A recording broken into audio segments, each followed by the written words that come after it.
반갑습니다. 김성환 목사입니다. 한 주간도 평안하셨죠? 이 시간도 함께 서신서 말씀을 통하여서 또 하나님께서 우리에게 오늘 무엇을 또 원하시는지 깨달아가는 귀한 시간이 되었으면 합니다. 우리가 지난주에는 디모데 전서와 후서 두 책을 함께 살펴보았습니다. 바울이 가장 사랑했던 믿음의 아들 디모데에게 목회는 이렇게 하는 거야 라고 이 에베소 교회를 맡겼던 그에게 여러 가지 목회적 지침들을 가르쳐준 내용을 살펴보았습니다.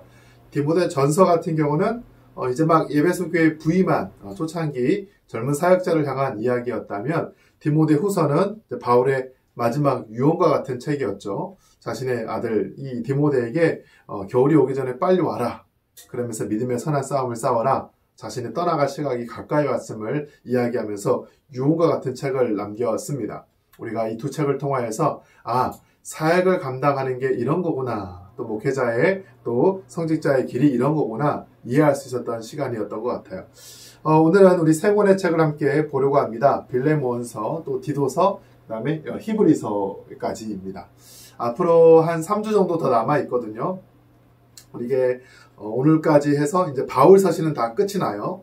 빌레몬 디도서까지 해서 바울 서신은 끝이 나고 이제 공동 서신이라 그래서 저자가 모든 일반인들을 대상으로 쓴 편지들, 특정한 교회와 사람이 아니라 모든 크리스찬들, 1세기에 있는 교인들에게 쓴 편지들, 일반 서신 또는 공동 서신인데 그 내용으로부터 또 살펴보고 마지막 요한계시록까지 앞으로 3주 동안 더 말씀을 보려고 합니다. 여러분 이 시간 꼭 놓치지 마시고 서신서를 한 번에 잘 정리할 수 있는 그런 계기가 되었으면 합니다.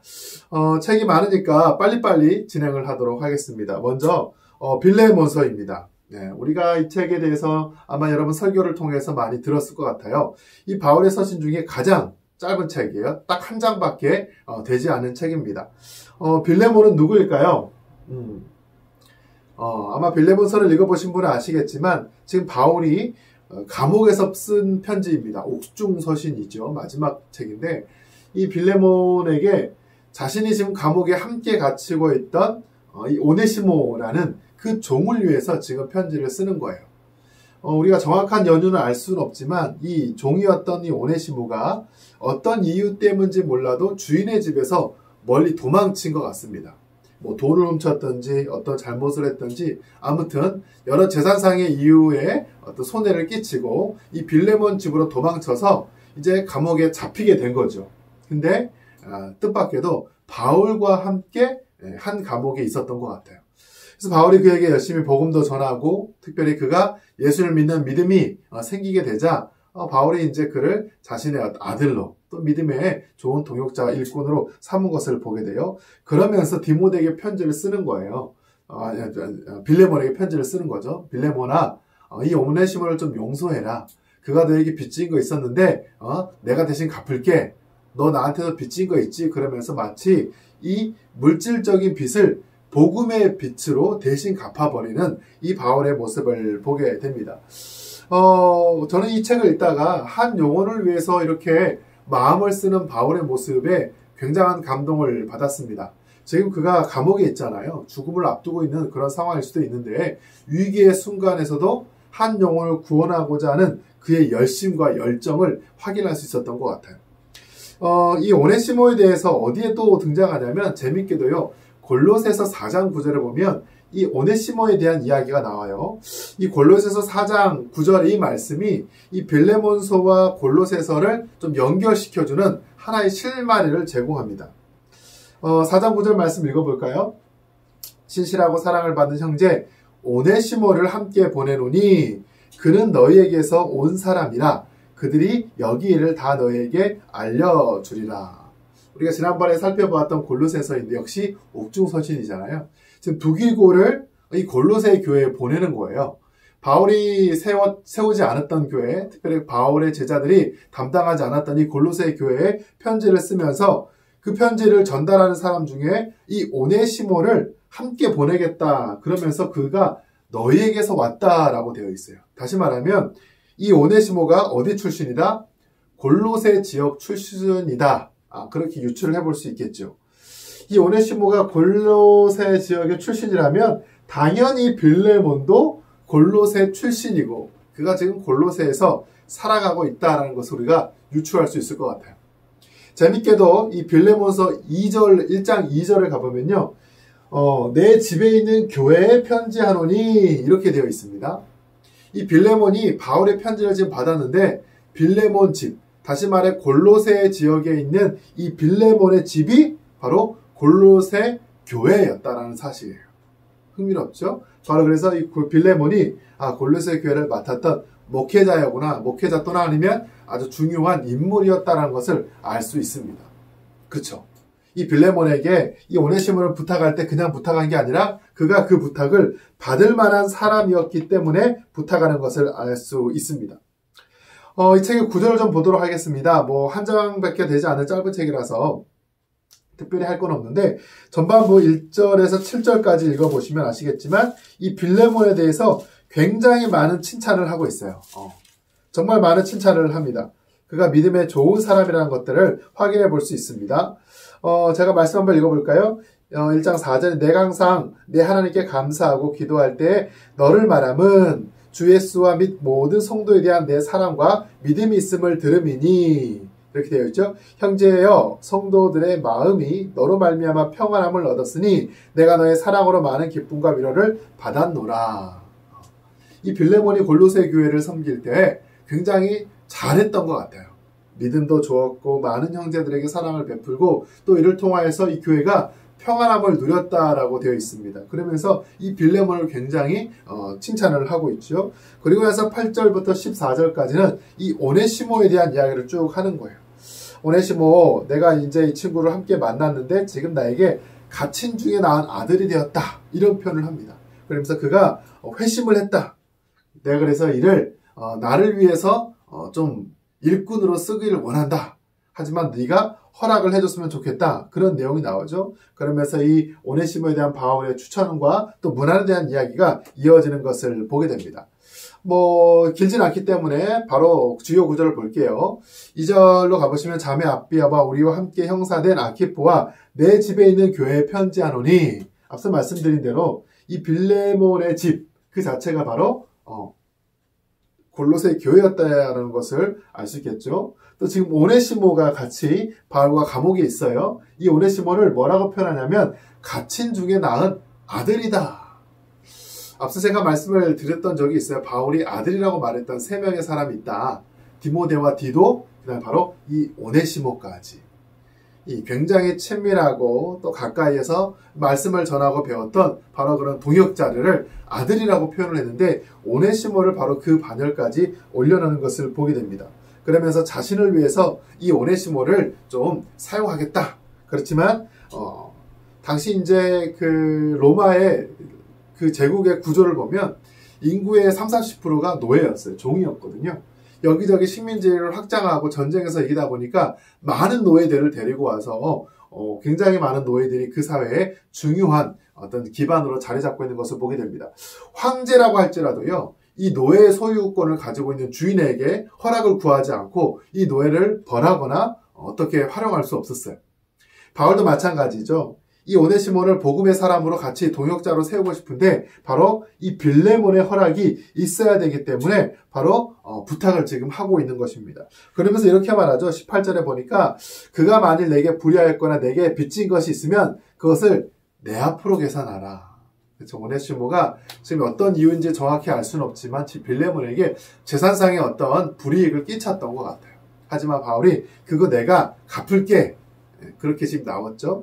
또 바로 이어서 19절에서 뭐라고 하냐면 나 바울이 친필로 쓰노니 내가 갚으려니와 내가 이외에 내 자신이 내게 빚진 것은 내가 말하지 아니하노라. 굉장히 재밌죠. 지금 물질적, 경제적인 빚을 이야기하는데 바울은 너도 나한테 빚진 거 있지? 복음의 빚 졌잖아. 너 이거 내가 말하지 않는데 너 빚진 거 있는 거 알고 있어야 돼. 이러면서 이 물질의 빚을 복음의 빚으로 이렇게 퉁치려고 하는 거예요. 갚아주겠다. 그러면서 이 오네시모를 자기의 일꾼으로 쓰겠다라고 지금 이야기를 하고 있는 것입니다. 앞서 말씀드린 대로 바울이 이 감옥에서도 이 오네시모 한 영혼을 위해서 이렇게 부단히 노력했던 것들, 또 빌레몬이 여러분 생각해 볼까요? 이 편지를 받아들이고 오네시모를 어떻게 했겠습니까? 그 다음에 성경 이야기 나오지 않지만 아마 바울의 부탁을 받아줬겠지요. 그를 복음의 좋은 일꾼으로 바울에게 다시 보내서 그의 사역에 함께할 수 있는 그런 믿음의 사람으로 세우지 않았을까? 그렇게 상상을 또 아름다운 결말을 맺어봅니다. 아무튼 빌레몬서가 이런 내용이라는 거예요. 우리 역시 복음의 빚진 자로서 한 영혼에 대한 깊은 사랑과 관심이 필요하다는 게 이 책의 핵심이 되겠습니다. 여러분 잘 이해가 되시죠? 바로 이어서 디도서로 가보도록 할게요. 이 디도서는 또 어떤 책인가? 디모데 전서, 후서, 이 디도서 세 권은 목회 서신이라고 불러요. 목회자들에게 쓴 책이라는 뜻이겠죠. 이 에베소 교회를 담당했던 디모데, 또 이 디도는 바로 그레데 섬을 담당하는 목회자였습니다. 그래서 바울이 이 디도를 그레데 섬에 보내면서 그곳에서 여러 가지 사역을 하도록 하는 것을 보게 됩니다. 이 디도는 어떤 인물인가? 고린도후서 2장에 보니까요, 이 바울의 편지를 잘 전달했던 복음의 일꾼이었습니다. 바울의 편지를 이 교회 저 교회를 전달하면서 그 교회들의 소식을 잘 전했던 사람이기도 하지요. 특별히 디도서 말씀을 읽어보면 디모데 전서와 후서를 좀 잘 이렇게 믹서해 놓은 그런 내용이에요. 디도서의 전반부는 장로와 감독을 세워서 교회에 함께 좀 일할 수 있는 일꾼을 세워라. 디모데에도 마찬가지죠. 집사와 장로를 좀 세워서, 감독과 집사를 세워서 여러 일꾼들의 그 자격과 기준을 이야기했던 것 제가 지난번에 말씀을 드렸습니다. 교회적인 기준이 아니었어요. 세상의 모든 사람들도 인정할 만한 그런 기준을 가지고 교회 일꾼을 세우라는 게 이 바울의 가르침이었습니다. 또 이 디도서 후반부를 가보시면 여러 거짓 가르침들, 이단이라든지 그런 것들에 대해서 경계하고 있는 것을 보게 돼요. 이 그레데 지역 자체가 굉장히 부도덕하고 타락한 곳이었고, 특히 이방의 가르침, 그 역시 많았기 때문에 그 디도가 이 목회를 감당하기가 좀 쉽지 않았던 걸로 생각이 됩니다. 3장밖에 되지 않아 아주 짧은 책인데 9절을 이렇게 나눠보자면 1장에서는 이 그레데의 사역에 대한 이야기를 쭉 하고 있고요. 2장과 3장에서는 여러 가지 지침을 주는 거예요. 교회 질서는 이렇게 세워라. 늙은 남자, 젊은 남자, 늙은 여자, 젊은 여자 질서 있게 하고 거룩한 삶을 살도록 가르쳐라. 또 마지막 3장에서는 또 여러 가지 거짓 복음들, 이단들의 사상들에 대해서 경계할 것을 이야기하고 있는 것을 보게 됩니다. 우리 각 책별로 주요한 내용들을 좀 보도록 하겠습니다. 1장 5절에 바로 나오죠. 내가 너를 그레데에 남겨둔 이유는, 여러분 그레데가 어디냐면 제가 뭐 사진은 지도는 못 가져왔는데 그 섬이에요. 섬. 터키 남쪽에 있는 아주 꽤 큰 섬입니다. 그곳에 아마 디도를 보낸 것은 제 판단에 디도와 그 섬에 어떤 연관성이 있지 않을까 싶어요. 그의 고향이라든지 뭐 출신이라든지 아무튼 그냥 보낸 것이 아니라 어떤 연관성이 있었기 때문에 보내지 않았을까 그런 생각이 됩니다만, 그레데 남겨둔 이유가 있죠. 남은 여러 가지 일을 정리하라. 또 계속해서 장로를 세우라라고 나옵니다. 또 이 1장 7절에는 감독도 세우라고 나와요. 장로와 감독을 세우라고 나오고 거기에 대해서 여러 가지 기준들에 대해서 나옵니다. 지난주 살펴본 것처럼 책망할 것이 없고, 또 자녀들을 잘 다스리고, 또 믿음의 선한 사람을 살아가고, 술 좋아하지 않고 더러운 이득을 탐하지 않고 나그네를 잘 대접한 그런 사람들을 교회 일꾼으로 세우라라고 이야기를 합니다. 다시 말하면 교회 밖에서도 인정받을 만한 그런 사람들을 장로와 감독으로 세우라고 이야기를 하고 있습니다. 재미있는 것은 1장 12절인데 이 그레데 지역의 평가입니다. 이 그레데 사람이라면 어떠한 평가가 있었냐? 항상 거짓말하고요, 악한 짐승이고요, 배를 위하는 게으름뱅이다라고 이렇게 평가를 하고 있어요. 그러니까 그 지역에 대한 어떤 차별인지는 모르지만 그 당시 많은 사람들이 그레데 사람 하면 이런 사람들이야 라는 좋지 않은 평가가 있었던 것 같아요. 우리도 이런 평가를 받을 수 있겠지요. 잠실 사람들 하면 어떤 평가가 있습니까? 뭐 잠실은 너무 작으니까 뭐 서울 사람들 어떤 평가가 있을까요? 여러분, 그 복음이 들어왔다라는 것은 그 지역의 지역색 여러 가지 부정직하고 타락하고 좋지 않은 습관과 인습 전통들을 좀 바꿔야 될 어떤 그런 일들이 일어나야 됩니다. 예배소 도시가 바울이 전했던 복음을 통해서 변화가 되었던 것처럼 이 그레데에 여전히 교회가 있음에도 불구하고 변화되지 않은, 거짓말하고 또 악한 짐승처럼 게으름뱅이처럼 살아가는 그런 사람들에 대해서 경계하고 있는데, 그런 일들을 좀 바꾸어 나가는 게 저는 교회의 사역이고 복음의 일이라고 생각해요. 굉장히 좋지 않은 평가를 들었던 정말 목회하기 쉽지 않은 현장에 디도가 놓여 있는 것을 보게 됩니다.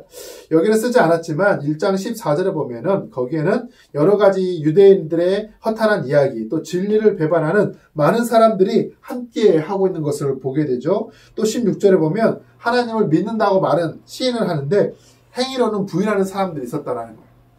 좋지 않은 이 사회적 풍토, 지역적 풍토 속에서 믿음 생활 역시 사람들이 쉽지 않았다라는 것을 알 수 있습니다. 1장에 대해서 이렇게 이야기를 할 수 있겠고요. 그렇다 보니까 2장에 가서 이 바울이 디도에게 요청했던 것은 뭐냐면 바른 것을 계속 가르쳐라. 거짓에 익숙하고 게으름에 익숙한 사람들에게 정말 올바른 것이 무엇인가를 좀 가르쳐라. 2장을 전체적으로 경건할 것, 또 절제할 것, 또 거룩을 추구할 것, 순종할 것, 바른 말을 할 것, 어떤 신앙적인 이유라기보다는 정말 일상의 삶에서도 정말 올바른 시민으로 살아가는 그런 교육을 할 것을 이 디도에게 부탁하는 것을 보게 돼요. 12절 보십시오.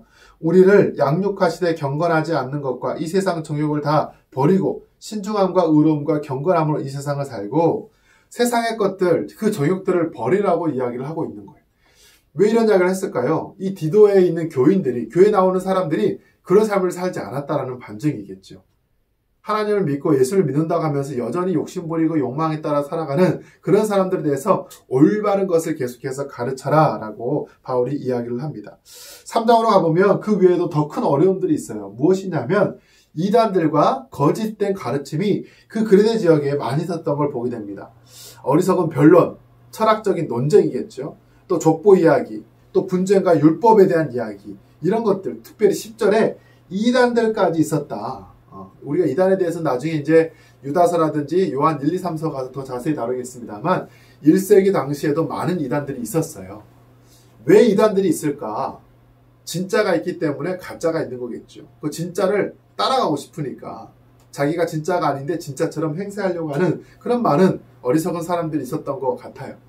물론 그 당시에는 좀 이 사람들, 이단들을 한두 번 훈계하고 멀리하라 그랬는데 자꾸 이렇게 소극적으로 이단들을 대우하다 보니까 오늘 한국교회를 보면 너무나 많은 이단들이 생긴 것이 아닌가. 그것을 좀 경계할 뿐 아니라 잘못된 것은 좀 논쟁도 하고 그들을 가르치고 또 고발도 하고 사회적으로 무리를 일으키지 않도록 방지해야 되는 게 아닐까 싶어요. 그냥 쉬쉬하고 멀리하는 것으로만 소극적인 대처를 하는 것은 아닌 것 같다는 생각이 듭니다. 아무튼 1세기 당시에 이렇게 여러 가지 거짓된 가르침과 이단들이 있어서 바울이 디도에게 그런 것들 좀 주의해라고 이야기를 하고 있습니다. 바로 이 목회서신 디도를 향해서 그레네 교회를 잘 관리할 것을 말하고 있는 책이 바로 디도서이다 라고 생각하시면 될 것 같아요. 세 번째 책으로 볼까요? 오늘 히브리서인데 이 히브리서는 분량이 좀 많지요. 그리고 사실 이해하기가 가장 난해한 책 중에 또 한 권이 되겠습니다. 뭐 신약에 있는 여러 책들 중에 뭐 요한계시록 좀 이해하기 쉽지 않은데 이 히브리서도 마찬가지예요. 왜 이 히브리서가 이해하기가 어려운 책이냐면 이 히브리서는 특히 구약 성경에 익숙한 유대인들을 향해서 쓴 책이기 때문입니다. 유대인들을 위해서 쓴 책이에요. 그러다 보니까 구약 성경을 굉장히 많이 인용을 하고 있습니다.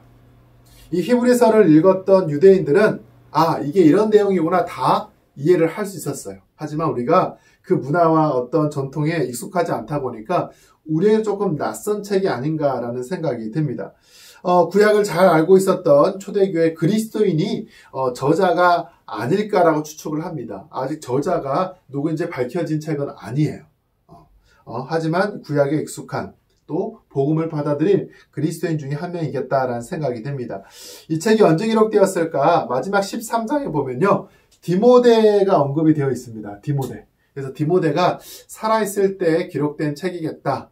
예루살렘이 멸망하기 70년, AD 70년 그 이전에 기록된 책이 아니었을까? 그렇게 추측을 할 수 있고요. 왜 이 책을 썼을까? 예수님이 어떠한 분인가를 계속 이야기하면서 그 예수님을 믿는 믿음을 잘 지키고 특별히 배교하지 말아라. 이 로마 제국의 어려운 그 믿음의 상황에서도 마지막까지 예수님을 붙잡고 나아갈 것을 당부하기 위해서 쓴 책입니다. 더 나아가서 이 히브리서의 가장 큰 특징 중에 하나가 기독론과 종말론에 아주 큰 관심을 보이고 있다는 거예요. 예수님이 어떠한 분인가를 계속해서 이야기합니다. 특히 구약에서 예언되었던 예수님은 이런 분이다. 구약에서 말했던 예수님은 이런 분이다.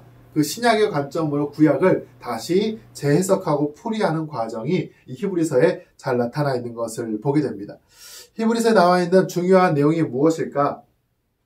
재밌게도 1장, 2장 읽어보시면요. 천사 이야기가 정말 많이 나옵니다. 왜 굳이 천사 이야기를 많이 할까? 그러면서 예수님은 천사보다 뛰어난 분. 아마 유대인들에게 천사가 갖고 있는 어떠한 의미가 있겠지요. 사람보다 더 뛰어난 존재로서 또 하나님의 여러 사역을 돕는, 하지만 예수님은 그 천사들보다 훨씬 더 높으신 분이다라는 것을 이야기를 하고 있습니다. 또 두 번째 3장 가보시면요. 모세보다도 더 위대한 분이다. 이스라엘 백성들에게 모세는 뭐 최고 아니겠습니까? 하나님을 만났던 사람이고요. 이스라엘 백성들을 가나안 땅으로 데려왔던, 이끌었던 사람이고요. 모세 율법이라고 하는 정말 중요한 책들을 기록했던 사람이고요. 하지만 그보다도 더 뛰어난 분이 우리 예수님이다라는 것을 이야기를 하고 있습니다. 또한 4장부터 읽어보면요. 제사와 그 제사장에 대한 이야기가 많이 나옵니다. 유대인들에겐 제사가 굉장히 중요하잖아요. 그 제사를 집례하는 대제사장 너무나 중요한 인물이죠. 하지만 예수님은 바로 그 대제사장 중에서도 아주 큰, 특별히 새로운 대제사장이다. 그렇게 강조를 합니다. 그리고 예수님은 그 자체 성소이시고 특별히 그 성소를 지으신 분이기도 하시다. 그렇죠? 그리고 마지막 11장에 믿음, 이 땅에서 이 예수님을 믿고 믿음으로 따라 살아가는 것은 무엇인가에 대한 이야기를 하고 있습니다. 다시 구절을 말씀드리면 1장부터 4장까지는 천사와 모세보다 뛰어나신 예수, 5장부터 10장까지는 제사에 대한 이야기가 많이 나와요. 그러면서 새로운 흐름에 있는 멜기세덱의 반차를 쫓는다라는 표현이 나오는데, 구약에 제사는 이제 제사장은 레위의 자손들이잖아요. 레위는 역시 뭐 모세 쪽이니까. 하지만 그 레위보다도 더 앞선, 그렇죠? 모세보다도 더 앞선 아브라함 때보다도 아브라함조차도 섬겼던 그 제사장, 바로 멜기세덱의 반차를 쫓는다. 제가 이따 이 부분은 다음번에 설명을 하도록 하겠습니다. 그리고 예수님이 어떠한 능력을 가지고 있나, 바로 그것도 이야기하면서 이 책이 흘러가고 있는 것을 보게 됩니다. 구절은 가자 읽어보시면 아시겠지만 구약 성경을 많이 인용하고 있어서 조금 이해하기가 쉽지 않다는 것을 여러분 염두에 두시면 좋을 것 같아요. 1장에 가보면 이 예수님에 대해서 어떻게 이야기를 하느냐, 이 예수님은 옛날 애적부터 이미 하나님께서 우리에게 말씀하셨다. 그렇죠? 많은 선지자를 통하여서 여러 번 우리에게 이야기하셨는데 바로 그분이 우리 예수님이고 바로 그 아들이시다. 만유의 상속자로 세우셨다. 또 세상의 모든 것이 바로 그를 통하여서 지어졌다. 예수님이 어떠한 분인지를 설명을 하고 있고요. 1장 4절에 바로 천사보다도 훨씬 뛰어난 분이시다. 그렇죠? 2장도 역시 천사에 대한 이야기가 나와요. 2장 9절에 보면 우리가 천사보다 잠시 못하게 된 거 여러분 잘 알고 있는 것처럼, 하지만 이 예수님은 천사도 잠시 동안 못하게 된 게 바로 우리인데, 곧 죽음의 고난을 받으심으로 말미암아 영광과 존귀로 관을 쓰신 예수님을 보니 이를 행하심은 하나님의 은혜로 말미암아 모든 사람을 위하여 죽음을 맛보려 하심이라. 예수 그리스도의 죽으심이 모든 사람들에게 구원을 이루기 위한 하나님의 영광의 사역이라는 것을 이야기를 하고 있고요. 또 3장으로 가보면 그가 모세보다도 훨씬 뛰어난 일들을 감당하고 있다라고 이야기를 하고 있어요. 그래서 모세가 여러 가지 사역을 했던 것을 쭉 이야기를 하면서 그보다도 더 중요한 분이 우리 예수님이시다라고 이야기를 하고 있습니다. 4장으로 가볼까요? 4장에 가보면 또 재밌게도 예수님이 바로 큰 대제사장이시다. 그분이 승천하셨다. 바로 하나님의 아들이시다. 이렇게 되어 있어요. 계속해서 구약의 관점을 이야기를 하고 있죠. 천사와 또 모세와 또 제사와 제사장을 이야기를 합니다. 그러나 이제 5장에 가보면 이 예수님에 대한 이야기를 하다가 이 아들이 우리 하나님의 아들이신데 내가 오늘 너를 낳았다. 시편의 말씀을 인용하다가 그가 이 멜기세덱의 반차를 따르고 있는 제사장이다라고 되어 있습니다. 사실 이 부분에 대해서는 해석이 굉장히 쉽지가 않아요. 뜬금없이 왜 히브리 기자가 갑자기 멜기세덱을 가지고 왔을까? 유대인들에게 이 멜기세덱은 어떤 인물인가를 좀 생각해 볼 필요가 있습니다. 여러분, 이 멜기세덱이 누구일까요? 여러분, 아브라함 때 생각하셔야 돼요. 아브라함 때 창세기에 보면 아브라함이 11조를 이제 바치지요. 근데 갑자기 11조를 누구에게 바치느냐? 이 멜기세덱이 갑자기 11조를 바쳐요. 뜬금없이 그가 하나님의 제사장으로서 등장해서 아브라함이 그에게 11조를 바치게 되는 것을 보게 됩니다. 그래서 성경은 뭐라 그러냐면 아브라함조차도 섬겼던 사람인데 그러면 이스라엘의 모든 사람들보다 더 뛰어난 바로 그 존재가 아니냐. 이 멜기세덱이 그러한 존귀의 사람이라면서 다시 7장에 가보면 그가 7장 1절에 살렘의 왕이요 지극히 높으신 하나님의 제사장이라 여러 왕을 쳐서 죽이고 돌아온 아브라함을 만나 복을 빈 자라 아버지도 없고 어머니도 없고 족보도 없고 시작한 날도 없고 생명의 끝도 없어 하나님의 아들과 닮아서 항상 제사장으로 있느니라. 그러니까 이스라엘 사람들에게 멜기세덱은 영원한 하나님의 제사장의 그런 의미가 있는 거예요. 어떤 혈통과 족보를 따라서 세워진 그런 제사장이 아닌데 바로 우리 예수님이 이 멜기세덱의 반차를 따르는 영원한 제사장이시다. 그렇게 지금 설명을 하고 있는 것입니다. 여러분 이해가 되시죠? 예수님께서 높은 뛰어나신 대제사장이라는 것을 강조하기 위해서 바로 구약의 멜기세덱을 가져와서 지금 그분을 소개하고 있는 거예요. 이 멜기세덱이 바로 그런 의미로 쓰였다는 것을 기억하면 좋겠고요. 6장으로 가보면 6장 6절에 바로 타락한 자들, 그러니까 하나님을 믿고 또 예수님을 믿는 사람들 중에 또다시 타락해서 죄를 짓고 다시 또 회개할 때 그 회개는 있을 수 없다. 왜? 그것은 바로 우리 하나님의 아들 예수님을 또 한 번 십자가에 못 박히게 하는 또 욕보이게 되는 그런 일이 되기 때문이다라고 이야기를 하는 거예요. 두 번의 회개가 불가능하다. 여러분들 이 구절은 좀 논쟁의 여지가 있을 것 같아요. 우리가 회개를 하잖아요. 매일매일 회개를 하지 않습니까? 거짓말한 것, 또 나쁜 마음을 품은 것, 누구에게 피해를 끼친 것, 매일매일 지으는 자범죄에 대한 회개가 당연히 있어야 되겠지만 여기서 말하는 두 번째 회개는 로마 제국에게 나는 하나님을 믿지 않아요. 그러니까 배교 행위를 말하는 거예요. 예수님을 모른다라고 배교하고 핍박 가운데 순교의 자리에서 하나님을 포기하고 예수님을 포기하고 로마를 택해버린 그런 개종해버린 그런 배교의 행위에 대한 그런 회개는 있을 수 없다. 그것은 예수님을 또다시 못 박히게 하는 것이다 라고 지금 여기서 이야기를 하고 있는 겁니다. 1세기 당시를 떠올리면 충분히 이해가 되실 거예요. 믿음을 지키고 살아가는 게 쉽지 않았던 시기이기 때문에 바로 히브리서는 그 많은 유대인들에게 순교를 각오하자. 끝까지 배교하지 말자라고 이야기를 하고 있는 것입니다. 예수님에 대해서 이야기하시면서 예수님은 어떤 분이냐? 바로 성소를 세우셨다. 하나님 보좌 우편에 앉아 계시고 그가 성소를 세우신 이시다. 바로 사람이 세운 것이 아니다. 그러니까 진정한 거룩한 분이고 모든 예배를 받으시고 주관하시는 분으로서 바로 하늘에 계시는 분이시다라고 예수님을 소개를 하고 있습니다. 10장에 가보면 율법을 이야기하면서 이 율법은 장차 올 것에 대한 그림자일 뿐이다. 참이 아니다. 유대인들이기 때문에 구약에 익숙해서 막 율법을 강요하고 그것을 따라야 된다라고 말하는 사람들에게 그것은 잠깐 있는 것뿐이다. 또 10장 14절에 4절에 보면요. 4절에 보면 그가 거룩하게 된 자들을 한 번의 제사로 영원히 온전하게 하셨다. 구약에서는 제사를 계속 드리잖아요.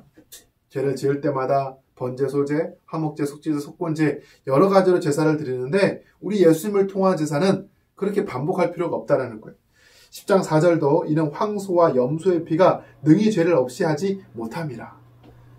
짐승을 잡아서 제사를 드려도 그 피가 영원한 속죄를 가져올 수 없다는 거죠. 하지만 우리 예수님은 단 한 번의 제사로 우리를 영원히 거룩하게 하시는 분이시다. 그 예수를 믿고 믿음을 따라 살아가는 것이 무엇이냐? 바로 성경에 있는 여러 신앙의 인물들을 쭉 언급하면서 믿음은 이런 것이다. 바라는 자들의 실상이고 보이지 않는 것들의 증거다. 선진들이 이걸 통하여서 증거를 얻었다. 그러면서 우리가 아는 아벨부터 또 에녹, 또 아브라함, 모세 많은 믿음의 사람들을 열거합니다. 믿음을 따라 살아가는 것은 바로 이렇게 살아가는 것이다. 나그네로 살아가는 것이고 더 나은 본향을 사모하는 것이다. 그렇게 이야기를 하죠. 또 세상에 감당하지 못하는 삶을 살아가는 것이 바로 믿음이다라고 말을 하고 있습니다. 12장 가보면 그 믿음의 주여 또 온전하게 하신 이 예수를 바라보자. 그는 그 앞에 있는 기쁨을 위하여 십자가를 참으사 부끄러움을 개의치 않으시더니 하나님 보좌 우편에 앉으셨느니라. 이 실황의 인물들과 같이 우리도 역시 예수를 믿는 믿음을 가지고 살자. 십자가의 부끄러움을 이겨내는 그런 선한 삶을 살자라고 이야기를 합니다.